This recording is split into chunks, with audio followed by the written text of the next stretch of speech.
Ambição de muitos, realização de poucos.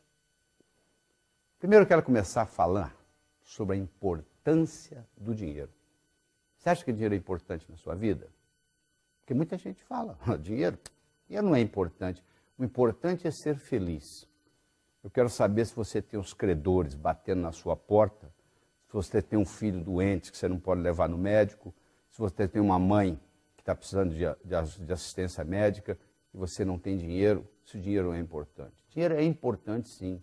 Se você for nas penitenciárias, 99,99% do pessoal que está lá por causa de dinheiro. Se você for analisar os divórcios, 85% dos divórcios nos Estados Unidos, eu não tenho a estatística brasileira, mas tem a americana para lhe dar. 85% dos divórcios nos Estados Unidos ocorrem por causa de problemas de dinheiro. Ou seja, se falta de dinheiro está destruindo famílias. Se falta de dinheiro está colocando pessoas nas penitenciárias, está fazendo gente roubar, assaltar, dinheiro é importante, sim. Só que nós crescemos uma cultura dizendo que não. Que se você tem ambição pelo dinheiro, alguma coisa está errada com você. Eu quero começar apresentando a situação, o futuro da Previdência no Brasil. Hoje nós temos trabalhando 89 milhões de brasileiros. Trabalhando. Só que o trabalho informal no Brasil é muito grande, você sabe disso, né? Então somente 34 milhões, ou menos de 40% desse pessoal, paga Previdência, menos de 40%. Somente 34 milhões desses 89 milhões que estão trabalhando, que são trabalhadores, pagam a Previdência.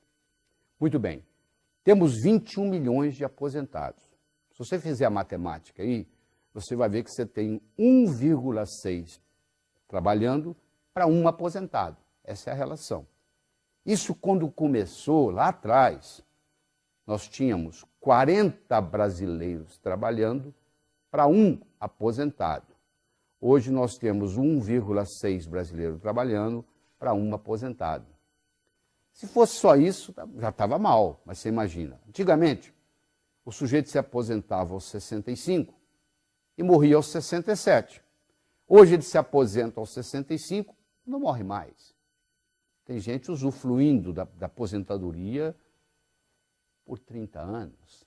Você imaginou o que é isso? Às vezes ele usufrui mais da aposentadoria do que ele pagou. O problema da Previdência é um problema de arrecadação, não é uma reforma que vai resolver esse problema. É um problema de arrecadação. Por que eu estou trazendo esse problema aqui? Eu vou falar de dinheiro, estou falando de Previdência. Porque se você tem menos de 30 anos, é possível que quando chegar a sua hora de aposentadoria, não vai ter aposentadoria para você, não. É assim que o mundo caminha.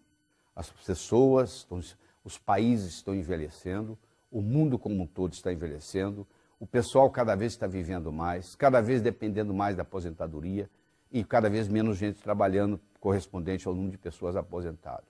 Então a minha recomendação para você é que você viva a sua vida, porque eu tenho duas notícias boas aqui.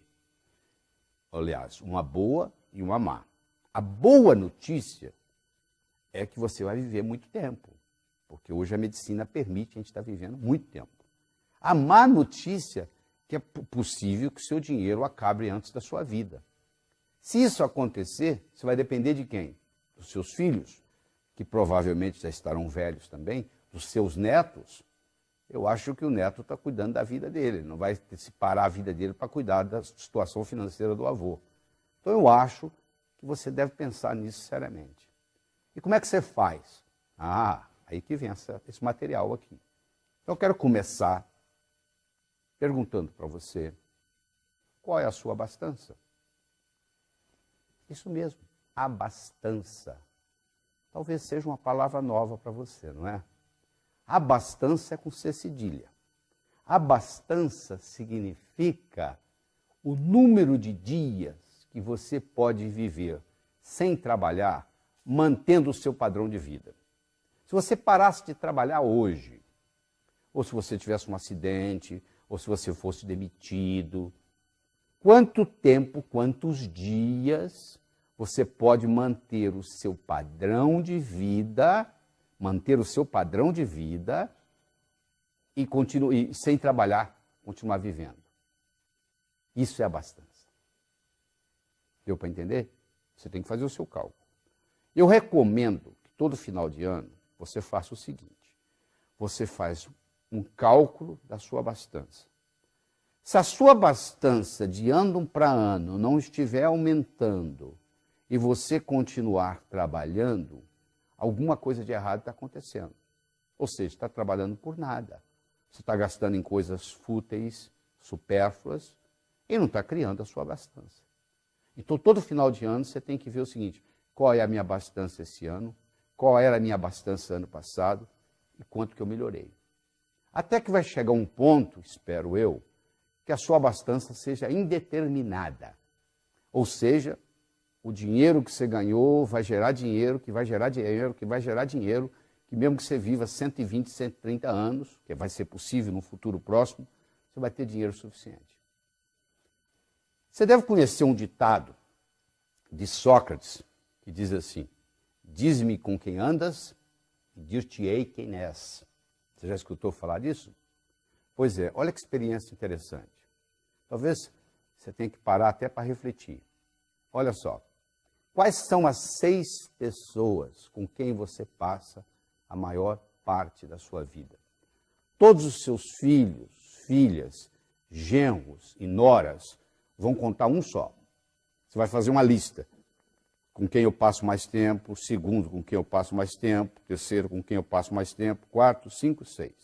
Você vai ter que ter 6 nomes. Claro que uma dessas linhas você vai incluir filhos, filhas, genros, noras, netos, tudo incluído numa linha só. Com quem você passa, quais são as 6 pessoas com quem você passa a maior parte do tempo?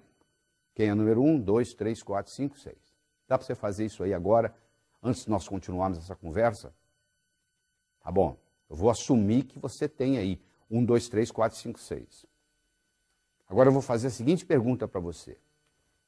Olhando nessas 6 pessoas, ou mais, porque filhos, filhas são tudo numa linha só, você se considera mais mestre ou mais discípulo?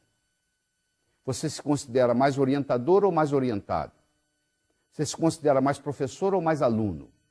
Com relação a essas 6 pessoas que estão aí. Hein? Só você pode decidir. Olha para esse pessoal todo que você escolheu, decida. Agora, você é mais mestre ou mais aluno? Mais orientador ou mais orientado? Mais professor ou mais aluno com relação a essas pessoas? Provavelmente, você vai responder, se você está interessado nesse material, você vai responder que você é mais professor do que aluno, que você é mais mestre do que discípulo, que você é mais orientador do que orientado. Então, se você respondeu assim, eu tenho uma última pergunta para você. Qual é a sua fonte? De onde você bebe? Você tem um vizinho multimilionário que lhe ensina?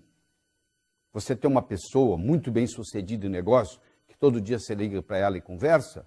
Você é uma pessoa autodidata, que estuda o assunto, que escuta CDs, que assiste vídeos, assiste DVDs sobre o assunto?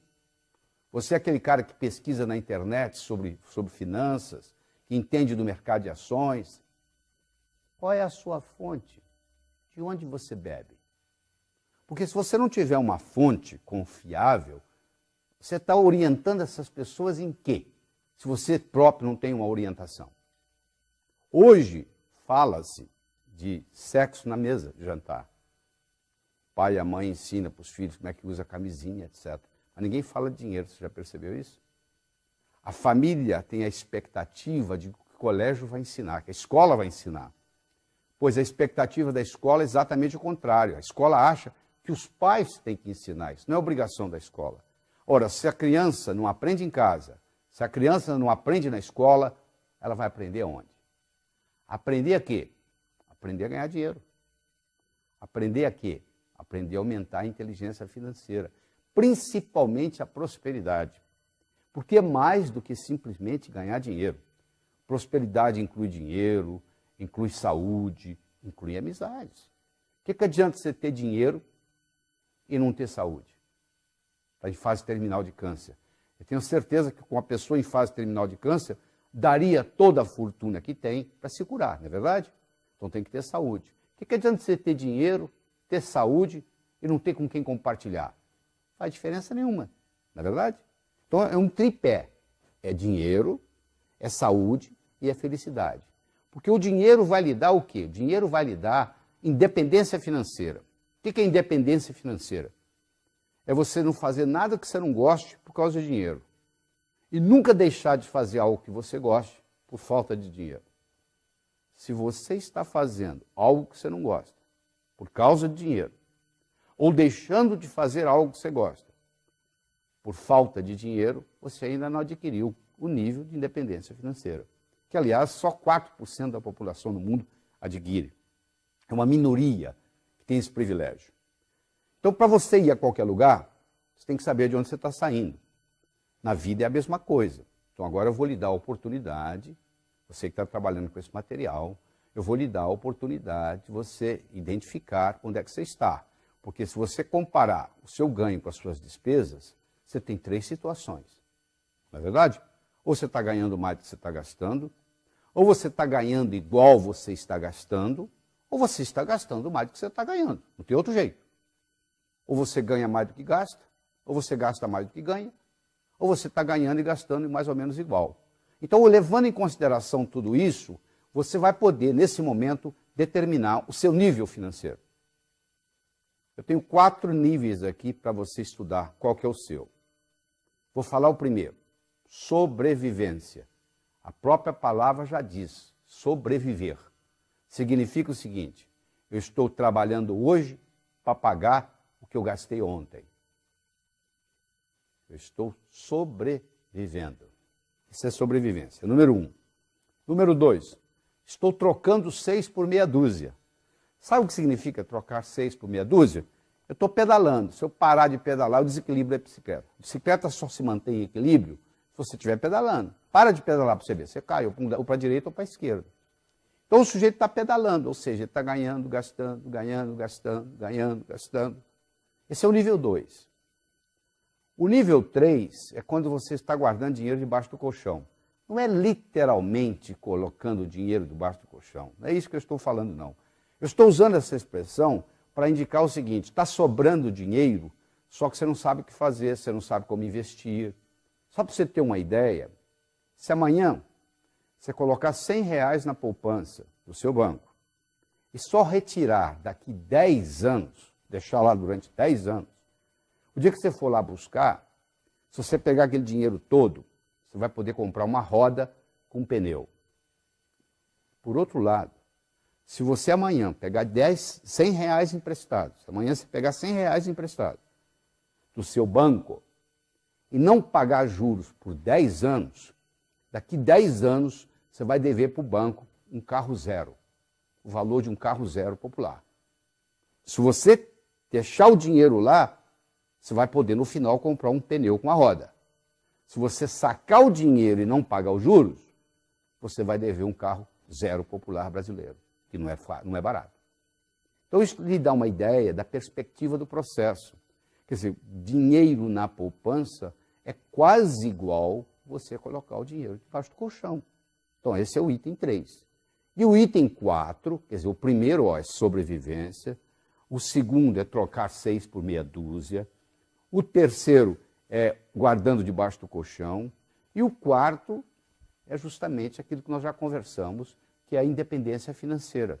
É quando você atinge um patamar na vida onde você tem uma abastança indeterminada. Ou seja, você pode viver o tempo que você quiser, essa abastança ela vai fazer com que o dinheiro gere dinheiro, que gera dinheiro, que gera dinheiro. Se você viver 120 anos, você vai ter dinheiro. Se você viver 140, você vai ter dinheiro. É isso que todo mundo almeja, atingir um ponto na vida onde a sua abastança se torne indeterminada, indefinida, ou seja, enquanto você viver, você tem. E você diz assim, eu sei que você deve estar curioso, né? Como é que eu faço isso? Como é que eu faço isso na minha vida? Como é que eu faço isso acontecer na minha vida? Pois bem, por isso que nós estamos aqui. Eu quero começar lhe ensinando sobre a roda da abundância. A roda da abundância é um conceito espetacular. A quantidade de dinheiro que você vai gerar na sua vida é diretamente proporcional à velocidade com que a roda da abundância vai girar na sua vida. A roda da abundância tem dois lados, o doar e o receber.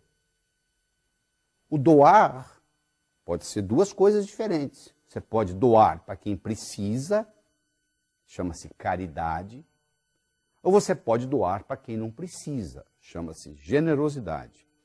Então, doar é a metade da roda. Uma roda não roda só com a metade. O cara que não quer doar nada, a roda da abundância não roda na vida dele. Ele pode até ter uma conta bancária avantajada, mas ele pensa como pobre, vive como pobre, se sente pobre, porque ele não faz parte da abundância do mundo. Então, doar é um grande segredo.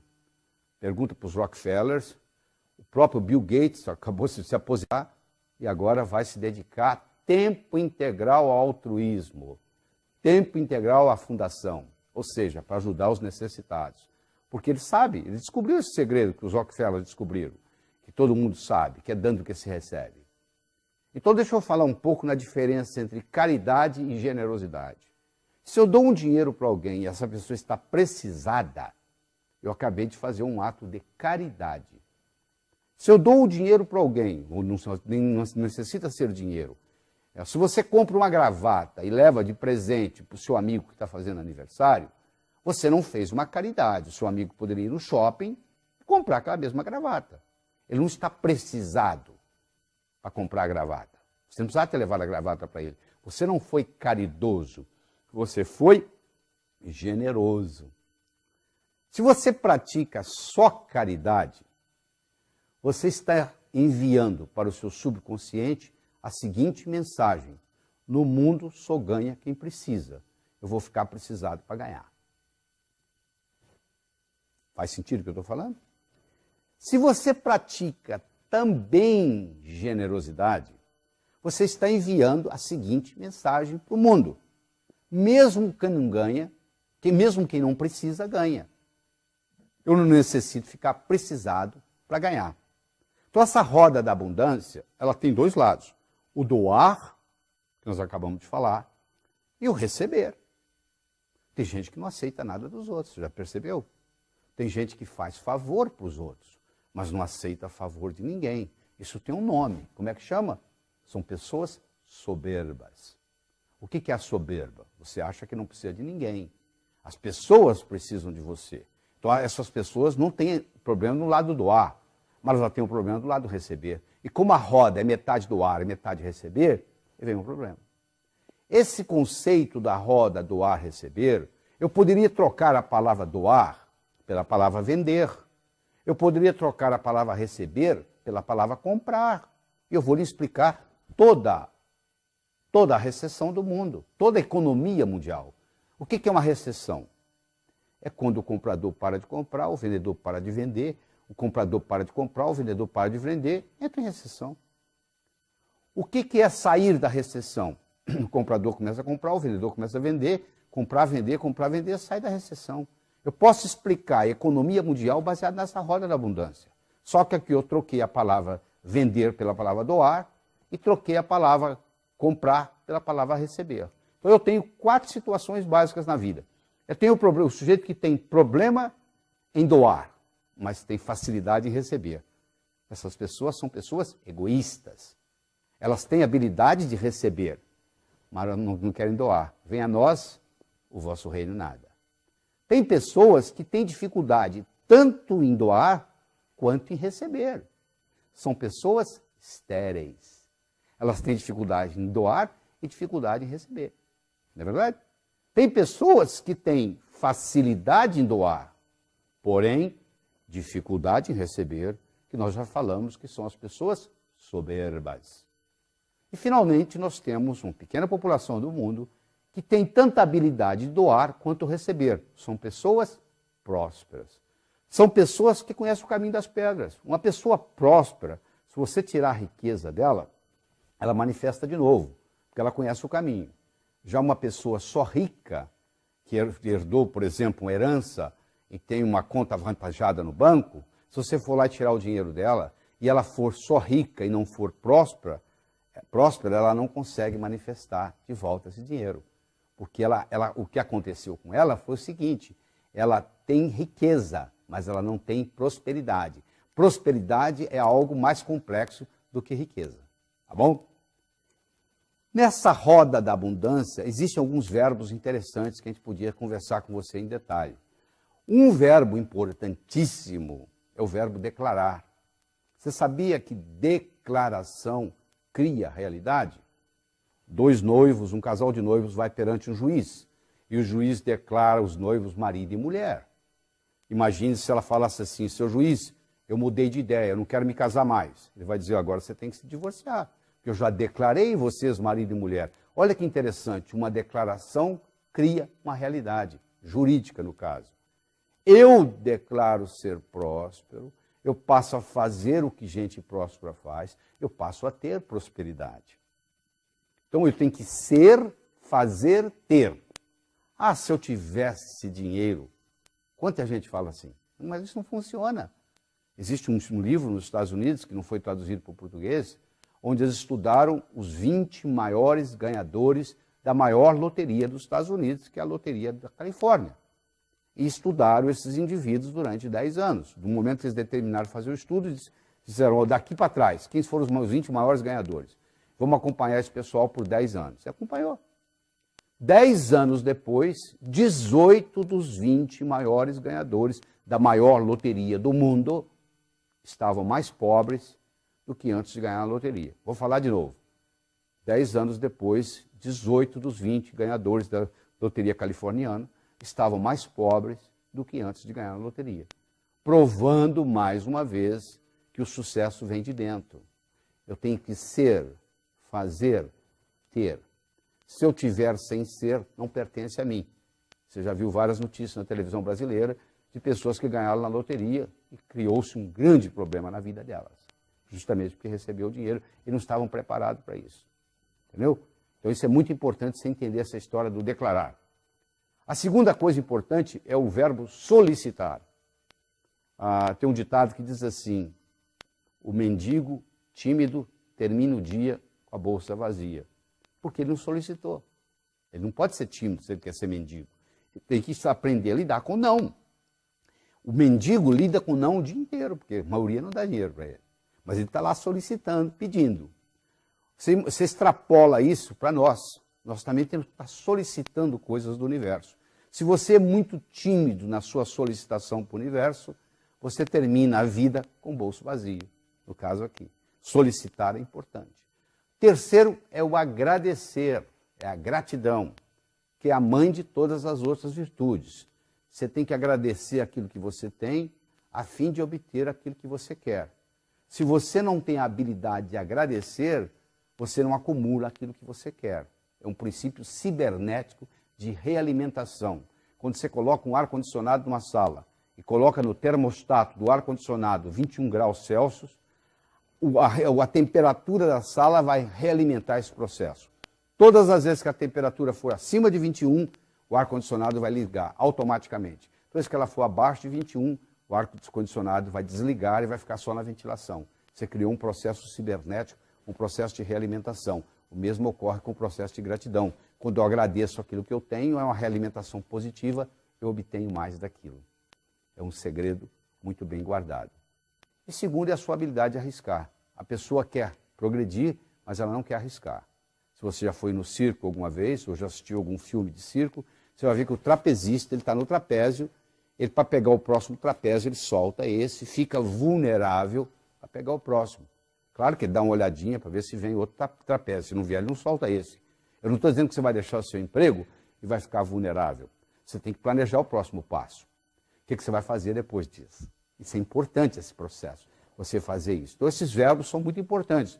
O verbo declarar, o verbo solicitar, o verbo agradecer e o verbo arriscar-se. Isso aí é fundamental. Eu quero conversar agora, nesse momento, sobre a pobreza. Eu quero fazer uma declaração aqui. A declaração que eu tenho para fazer é muito simples. Todas as vagas para pobre estão ocupadas no Brasil. Não tem mais vaga para pobre. Melhor você ficar rico. Se você quiser ser pobre na Suécia, não tem problema. Você vai receber casa, comida, roupa lavada, remédio, hospital. Se você quiser ser pobre na Suíça, não tem problema nenhum. Se você quiser ser pobre nos Estados Unidos, você não tem quase problema nenhum. Mas no Brasil você não pode ser pobre. Por quê? Todas as vagas estão ocupadas, já temos demais. A melhor coisa que você pode fazer pelos pobres é não ser um deles. Ou seja, você está do outro lado para ajudar. E nós temos que fazer, não é fazer o pobre, o rico ficar pobre, é fazer o pobre ficar rico. Você nunca pode fortalecer o fraco enfraquecendo o forte. O jeito de você fortalecer o fraco é fortalecendo o fraco, não é enfraquecendo o forte. Por que você acha que tem tanta pobreza no Brasil? Um país com 8.513.844 km², onde o sol brilha 365 dias por ano, onde aqui não tem terremoto, aqui não tem furacão, onde todo estrangeiro que vem aqui e mora aqui por um período de tempo acha que isso aqui é o paraíso das oportunidades, só o brasileiro que não vê isso. Por que a gente tem tanta pobreza? Por algumas características. A primeira delas é a ignorância financeira. Nós não somos educados financeiramente, nós não aprendemos sobre a lei do ganhar, a lei do gastar, a lei do economizar, a lei do investir, que são leis universais, que funcionam em qualquer lugar que você for, em qualquer cidade, em qualquer país, em qualquer nação, em qualquer continente. E mais sério ainda são os preconceitos que nós temos contra dinheiro. Dinheiro é sujo, gente rica não entra no céu, é mais fácil um camelo passar pelo fundo de uma agulha do que um homem rico entrar no céu. Você imagina que você tem 5 anos de idade, você não sabe onde você está indo, porque você está consciente, mas não está consciente que está consciente aos 5 anos. Você sabe que você vai num lugar importante, porque colocar a melhor roupa que você tem, e você vai e tem alguém pregando. É mais fácil um camelo passar pelo fundo de uma agulha do que um homem rico entrar no céu. Saiu dali, seu pai te leva ao zoológico, e tem aquele animal enorme. Você pergunta, papai, o que é aquilo ali? Aquilo ali, meu filho, minha filha, aquilo ali é um camelo, grande, hein, pai? Você chega em casa, você abre a gaveta de costura da sua mãe, você pega a agulha, olha, e com 5 anos você declara, eu quero ser pobre. Só que você esqueceu que você fez essa declaração, quem estava pregando lá também esqueceu de lhe ensinar que o conceito não é bem esse, não.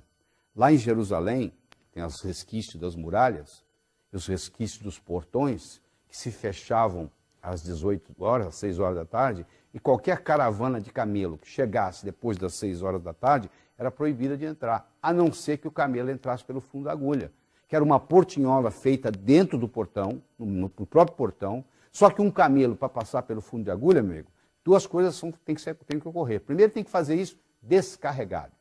Ele não pode passar com o carregamento que ele chegou. E segundo, ele tem que fazer isso de joelhos, que não é difícil para um camelo. Agora eu vou levar essa analogia para o ser humano. Nós vamos entrar no reino dos céus, sem nada material, caixão não tem gaveta, mortalha não tem bolso, nós não vamos levar absolutamente nada do que está aqui. Tudo isso que você pensa que é seu, na realidade você está tomando conta. Essa casa que você tem registrado no cartório, que você pensa que é sua, se você morrer ela vai ficar aí, ou seja, ela não lhe pertence, você está tomando conta. O carro é a mesma coisa e assim por diante. Caixão não tem gaveta, mortalha não tem bolso. Então, nós não podemos ter apego às coisas, porque elas vão ficar aqui. E segundo, o conceito do camelo entrar de joelhos, isso representa para nós entrarmos no reino dos céus humildemente. Só que a pessoa leva isso ao pé da letra. Esse é que é o problema. Isso é nada mais, nada menos que uma metáfora. Que levado ao pé da letra, a interpretação é outra. Então a pessoa acha que se ela for rica, ela não pode entrar nos céus. Do céu. Contrário. O dinheiro bem aplicado é um instrumento para lhe aproximar de Deus. Porque se você usa o dinheiro bem usado, e você melhora a humanidade com ele, você proporciona uma melhora na vida das outras pessoas, porque você tem dinheiro, porque você está construindo aquela mansão, você está tratando muitas famílias, você que comprou aquele Mercedes-Benz, você está mantendo muitas famílias empregadas. Olha aí, está fazendo girar aquela roda da fortuna, a roda da abundância que eu falei para você, ela está girando porque você está comprando e vendendo coisas, você está contratando gente, você está montando mansões. É praticamente impossível você ser próspero sozinho, porque no momento que você começa a gastar, você está beneficiando outras pessoas. E todo mundo vai ficando mais próximo com você. Prosperidade atrai prosperidade. Para onde que vão os investimentos? Para os países mais prósperos, não é verdade?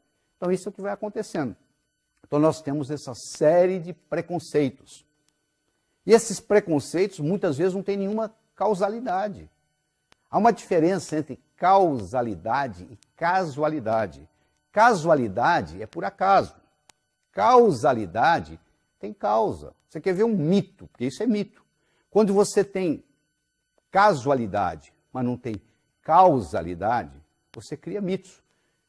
Existem uma série de mitos populares com relação a dinheiro, com relação à riqueza. O primeiro mito que eu quero discutir com você aqui é o seguinte: trabalhar muito é causa de riqueza. Não é verdade. O cara ficou milionário aos 65 anos, em Brooklyn, New York. Ele foi entrevistado e eles perguntaram para ele: por que você ficou milionário aos 65? Por que não aos 55? Por que não aos 45? Sabe o que ele respondeu? Estava muito ocupado, não tinha tempo de ganhar dinheiro. Ou seja, tem gente que está tão obcecada pelo trabalho do dia a dia que não tem tempo de dar um passo para trás e ver a coisa numa visão mais ampla. Então não é verdade, não é trabalhar muito que traz riqueza, é trabalhar de uma forma inteligente, é aprender a alavancar. Se você pedir para derrubar uma porta, eu não tenho força física para isso. Mas se você me entregar um pé de cabra, eu derrubo com esse dedinho aqui, ó. Eu estou alavancando. Ou seja, eu estou trabalhando de uma forma inteligente.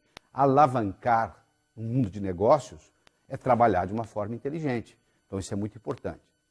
Vamos para o segundo mito? Não é correto trabalhar e se divertir ao mesmo tempo. Não, sabe o que eu faço? Durante a semana eu trago o leite das crianças. Agora no final de semana eu faço o que eu gosto. Meu amigo, o que você faz como diversão, alguém faz como profissão. O que você faz como hobby, alguém faz como trabalho. Qual o seu hobby? O meu hobby é jogar tênis. Pois é, tem gente que é instrutor de tênis. O que você faz como diversão, vai ter gente no mundo fazendo como profissão. Então, o grande segredo é você ter um hobby e cobrar por ele. Porque aí você não vai sentir que você está trabalhando. Você está se divertindo, é seu hobby. Você faria até de graça. Então, se você trabalha numa coisa que você faria até de graça, primeiro você não vai pensar em aposentadoria. Porque se você faria até de graça, você quer continuar fazendo. Aquilo que o cara sonha que vai fazer depois de aposentado. Se você já estiver fazendo aquilo que você sonha de fazer, não vai fazer diferença. Você não vai estar pensando em aposentadoria, que é outro problema sério. Porque hoje tem-se o conceito que o sujeito tem que se aposentar aos 65. Como as pessoas estão vivendo mais, isso vai chegar uma hora que vai ter que mudar, tá bom? O tempo de trabalho vai ter que aumentar, porque senão não tem outro jeito. Já não tem solução. A Previdência já está quebrada, etc. e tal, você sabe muito bem disso. Eu não vou estar discutindo isso aqui. Mas eu quero dizer para você o seguinte, que esse tempo de trabalho, uma hora vai ter que aumentar, porque a longevidade está aumentando. Mas tem que ser uma longevidade saudável também. Não adianta você viver mais e viver mais tempo doente. Não adianta eu viver 90 anos e ter Alzheimer dos 81, 90. Passei 9 anos, ou seja, 10% da minha vida doente. Não adianta nada. Terceiro mito. A ocupação correta é importante para ganhar dinheiro. Sabe por que eu não sou rico? Porque eu escolhi a profissão errada. Se eu tivesse escolhido a profissão do meu irmão, o que seu irmão é? Meu irmão é médico. Eu conheço médico pobre, médico rico. Advogado pobre, advogado rico. Engenheiro pobre, engenheiro rico. Jornalista pobre, jornalista rico. Qualquer profissão você tem rico e pobre. Então essa história que é a ocupação que faz a diferença não é verdade. Você vai encontrar em todas as profissões gente ganhando dinheiro e gente perdendo dinheiro. Como você encontra em todo o mercado, no mesmo mercado, você vai encontrar empresas ganhando dinheiro e empresas perdendo dinheiro no mesmo mercado. É claro que a empresa, a primeira desculpa que ela arruma, sabe qual é? Isso é por causa do mercado. Aí eu pergunto, se é por causa do mercado, como que o seu concorrente está ganhando dinheiro? Se fosse o mercado, o seu concorrente também deveria estar perdendo dinheiro. E tem concorrente seu ganhando dinheiro. Então é fácil de jogar a culpa para fora. Mas não é isso, não é bem isso. Não é por causa da minha ocupação. Não tem nada a ver com a sua ocupação. Sabe por que eu não ganho dinheiro? Esse é outro mito. Porque eu não tive a oportunidade de ir para a faculdade. Porque eu não tive uma boa formação. Isso também não é desculpa. Se você pegar o Thomas Edison, que foi cofundador com o Morgan, da maior empresa do mundo por muitos anos, que foi a General Electric, ele teve 3 meses de escola. Você pegar o Henry Ford, que revolucionou o mundo automobilístico, com um trabalho dele, que foi na época dele um dos homens mais ricos do mundo, tinha 2º ano de ginásio.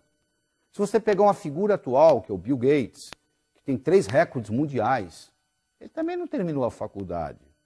Ele saiu de Harvard para montar a Microsoft. Eu não estou aqui estimulando ninguém a não estudar. Eu estou dizendo que só estudar não é suficiente, porque os pais têm aquela ilusão de que se seu filho estudar numa escola boa e tirar boas notas, que o futuro está garantido. Não é verdade. Isso é um requisito, é importante, mas é necessário, mas não é suficiente. Necessário, porém não suficiente. Você não faz um bolo só de farinha, nem só de manteiga, nem só de ovos. São ingredientes necessários, são, mas cada um deles por si não é suficiente. Então é claro que um bom estudo, uma boa educação ajuda. Mas em geral, a maioria do que acontece, o sujeito estuda e vai trabalhar para um que não tem estudo, que nunca estudou. É um paradoxo, né? Porque em geral, o que cai na prova não necessariamente cai na vida. Essa é a grande verdade. Nem sempre o que cai na prova cai na vida. O outro mito, talvez o pior deles, é que não tem o suficiente para todos. Na época da caverna, o PIB era zero. Hoje o PIB é astronômico. À medida que a riqueza do mundo aumenta, mais milionários vão sendo feitos, mais aviões supersônicos vão sendo construídos, mais submarinos atômicos vão sendo construídos, ou seja, a prosperidade do mundo vai aumentando. A Bolsa de Valores de Nova York hoje é 100 vezes maior o giro do que era há 50 anos atrás.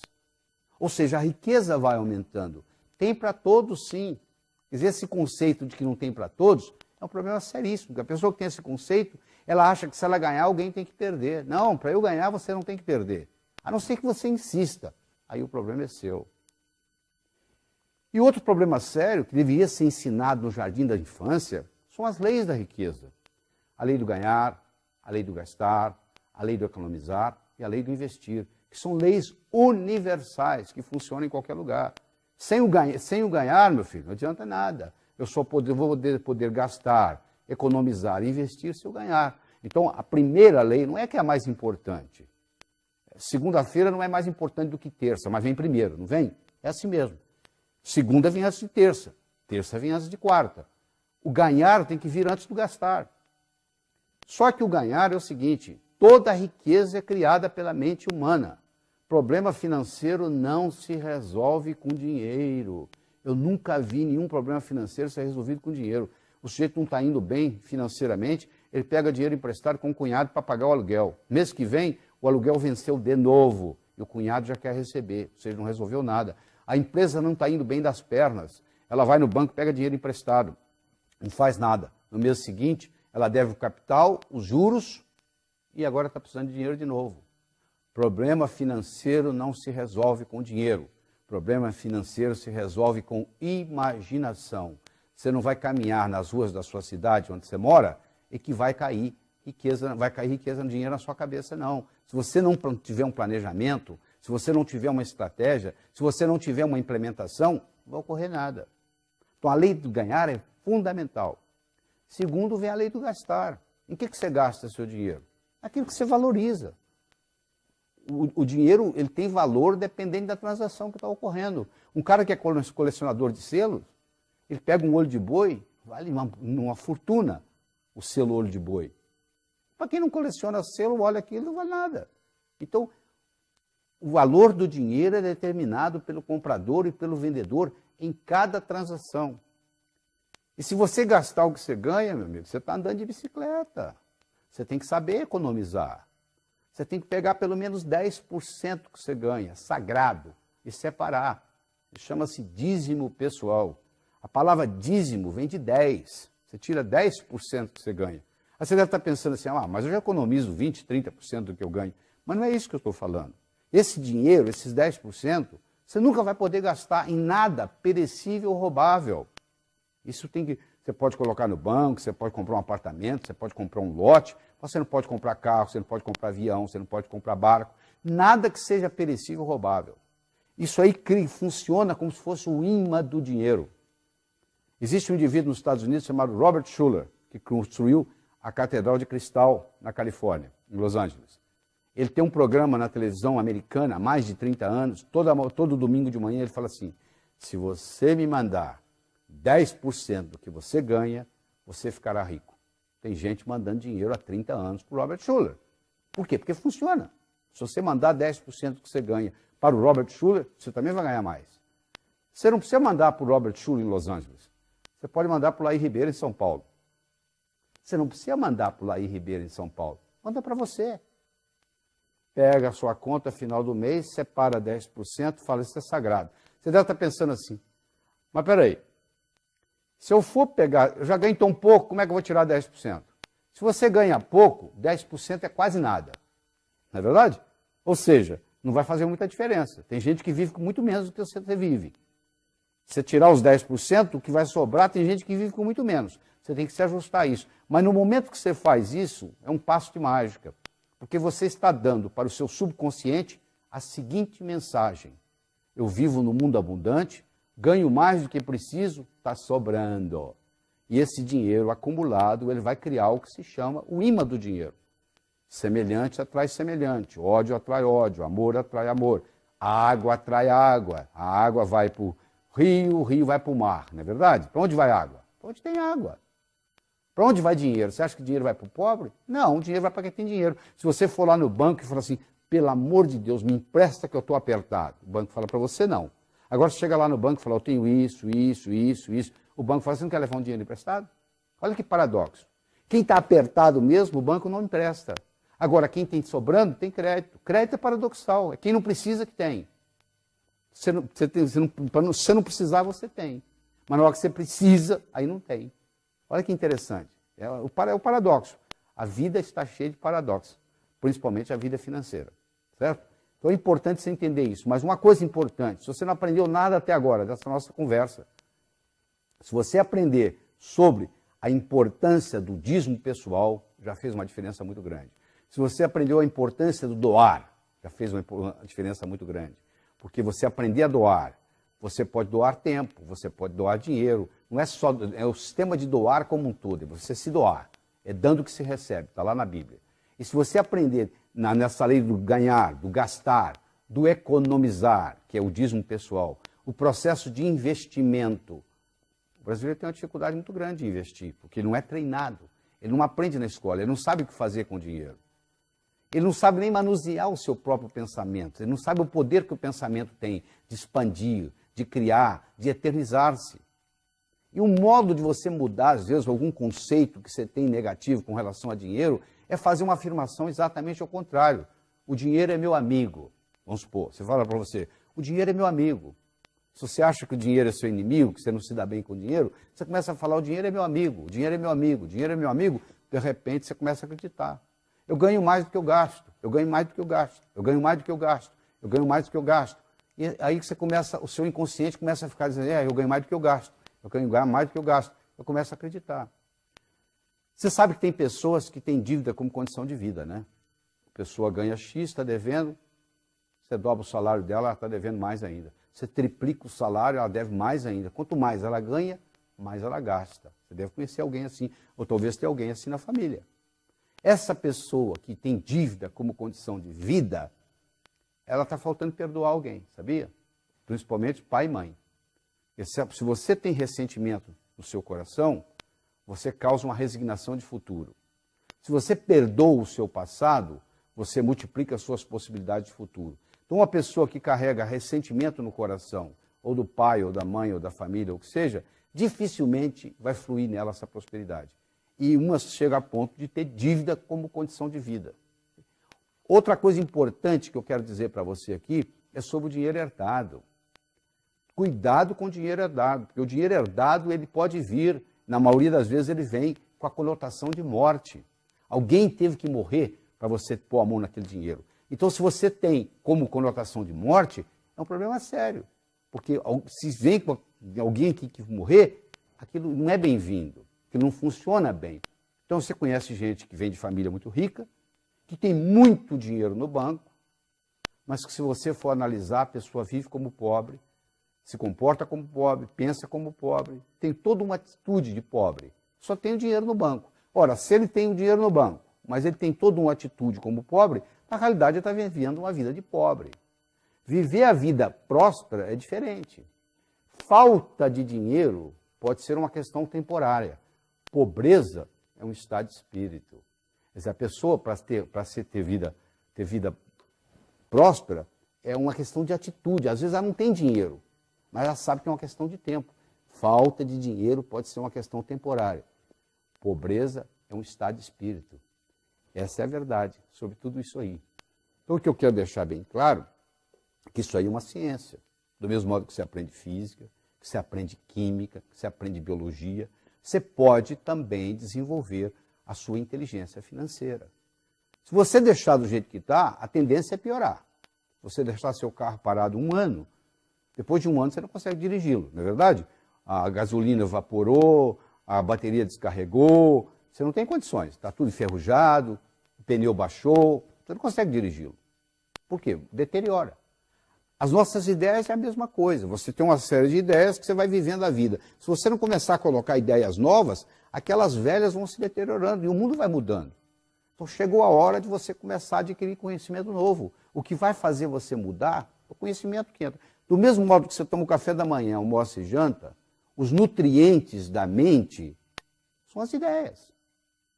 Esse material aqui, ó, que você está trabalhando comigo, eu estou lhe trazendo várias ideias, só que você tem que trabalhar com esse material de novo, de novo, de novo, de novo, porque não é só uma vez que você ser exposto a esse material que vai fazer uma diferença. Às vezes as crenças estão aí, porque uma crença, uma vez estabelecida, tem como função única e exclusiva se perpetuar.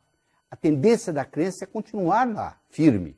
Então, para romper aquela crença, eu tenho que trazer uma crença nova, eu tenho que praticar, eu tenho que mudar o hábito, porque depois que você mudou o hábito, você não precisa de motivação mais não. Você precisa se motivar para escovar os dentes? Não. Você foi tantas vezes que você escovou os dentes que você escova os dentes até dormindo. Você já está motivado para isso. Então, no momento que você faz o hábito financeiro ser uma coisa que faz parte da sua natureza, aí não tem problema, aí a coisa continua. Não interessa a sua idade, não interessa a sua profissão, não interessa a sua conta bancária. A boa notícia que eu tenho é que qualquer pessoa, em qualquer idade, pode revolucionar isso. Só as minhas palavras não são suficientes. Isso aqui é um despertar. Você chega num hotel e pede para despertar amanhã às 6h30. Às 6h30, seu telefone toca. Não significa que você vai ter um bom dia. Significa que você despertou. Pode ser até que você volte a dormir. Isso aqui, esse trabalho que eu estou fazendo com você aqui, é um despertar. O resto agora vai ficar por sua conta. Eu vou contar uma história e com isso nós vamos encerrar aqui. Eu espero que você trabalhe com esse material de novo, de novo, de novo, de novo, até que isso entre na sua estrutura psicológica e faça parte de você. Aí fica no automático, aí fica fácil. Certo? Diz que uma vez, no inferno, Lúcifer estava muito preocupado porque lá estava havendo uma recessão, estava faltando pecadores. Lá também tem esses problemas. Aí eles resolveram ter uma reunião de marketing para discutir uma estratégia para trazer mais pecadores para o inferno. E eles estavam discutindo e um capeta-chefe levantou a mão e falou assim, é muito simples, nós temos que fazer o ser humano gastar mais. Para gastar mais, ele vai ter que ganhar mais. Para ganhar mais, ele vai ter que trabalhar mais. Ele vai trabalhar, ganhar, gastar, trabalhar, ganhar, gastar, trabalhar, ganhar, gastar. A vida vai passar, ele não vai ter tempo de evoluir, vai terminar aqui. Muito bem, disse Lúcifer, muito bom, mas eu quero escutar outras. Aí um outro capeta-chefe levantou a mão e disse, por que a gente não acaba com o amor próprio do ser humano? Ele não vai gostar de si mesmo, ele só vai olhar para o outro, ele só vai se preocupar com o outro, ele só vai cuidar da vida do outro, ele não vai cuidar da vida de si mesmo, ele não vai evoluir, a recessão ele vai terminar aqui. Muito bom, disse Lúcifer, mas eu quero escutar mais. Aí disse com um capetinha-chefe, estagiário, capetinha estagiário, levantou a mão. Aí Lúcifer olhou para ele e disse, o que você quer? Só queria dar uma opinião. Qual é a sua opinião? Por que a gente não faz o ser humano pensar que ele vai viver para sempre? E o que isso tem a ver com vir para o inferno? Perguntou o diabo. Só. Ele vai deixar o importante para amanhã, para amanhã, para amanhã, para amanhã. A vida vai passar, ele não vai fazer nada, vai terminar aqui. Diz que o rosto do diabo se iluminou. Ele disse, é isso que nós vamos fazer. Sabe o que ele fez? Ele colocou na mente de cada um de nós a semente da eternidade. Você pensa que seu vizinho vai morrer antes de você, que seu primo vai morrer antes de você, que seu ex-chefe vai morrer antes de você, mas você vai enganar a morte, não é verdade? Vai aparecer alguma coisa. Todos pensam assim. Se você pudesse conversar com o pessoal que mora, entre aspas, no cemitério, todo mundo lá ia reclamar que morreu antes da hora. Tinha tanta coisa para fazer e morreu. Não adianta nada você ser exposto a esse material, você ter todas essas ideias que você está tendo aí e não colocá-las em prática. Você tem que estabelecer quais são as prioridades na sua vida e colocá-las em prática. Ver o que é importante, começa por aquilo que é mais importante